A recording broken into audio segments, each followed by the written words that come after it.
Hey, what's going on? Jason Humphreys, Humps Landscape. Today's question, how do I get rid of weeds?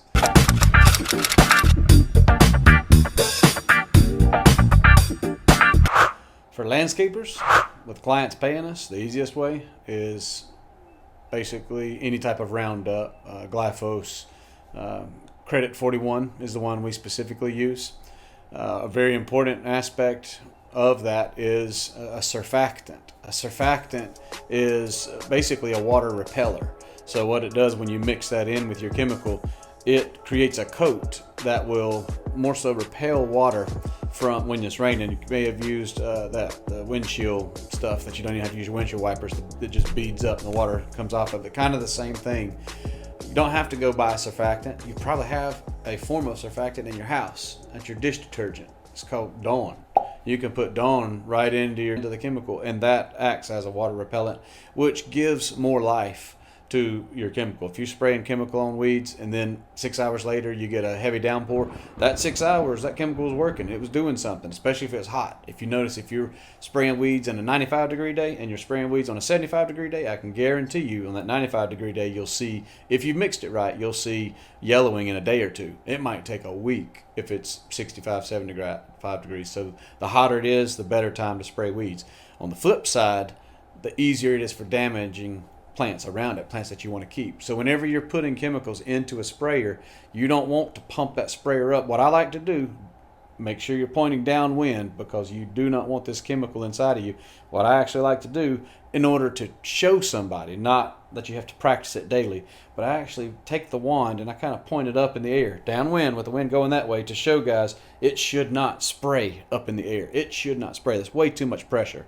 You want it to dribble out. Facing it down onto the weed, you want it to kind of just dribble out. It shouldn't go because there'll be a mist coming out around the sides. It can easily kill the bottom of your plants. If it's a windy day, it can kill a tree 10 feet away, 30 feet away potentially, depending on how strong your chemical was. So you really got to be careful with these things. Not spray on a windy day. Don't pressurize your tank. Be specific where you're pointing. Take extra time. It's not like a weed eater. You mess up with a weed eater, it grows back. You mess up with Roundup, it's gone. In our industry, we have to have immediate results. So that's why some type of Roundup, that's the common name, some type of Roundup, Glyphos, is we're going to use. You can even put like a home concoction of vinegar, salt, and dish detergent. Mix it in with water, and that's a safe way. Let's just say you have a vegetable garden or you have some trees around you that you don't want that mess in your food. So what we're doing at that point is using something natural. Vinegar and salt isn't going to hurt your plants. So it isn't going to, because you're not spraying directly on your vegetables, you're spraying in the surrounding areas. So once it gets down into the soil, it gets down into the root system. You don't want your roots feeding off of the chemicals. So when you have a garden or an area, or if you're just green in general, try some type of concoction of vinegar, salt, and dish detergent, also to repel the water. So just be careful. Seriously, you can kill things.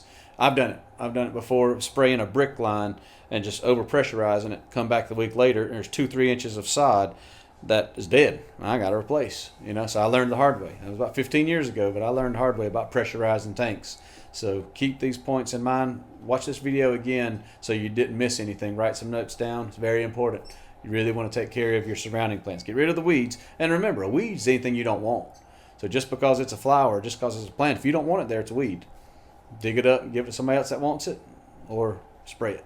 Just a common rule for us with our maintenance contracts, about 6 inches to a foot. That's the closest I would spray next to a plant. The closer you get to the plant, the less pressurized it needs to be, the more pinpoint accuracy you need to be with your spray.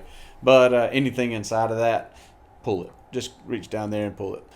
The key with weeds is if you stay on top of it, if you spend 3 minutes a day, depending on the size of your yard, if you just get off work and you walk and check in the mail and you pull weeds for 3 minutes a day, you'll be done. But if you wait 2 weeks without doing anything, your yard's going to be a jungle, and it'll take you 3 hours on the weekend. So just little by little, you ain't got to get them all, but little by little, walking up to the house, walking around, looking at things, pick, go back inside and have dinner.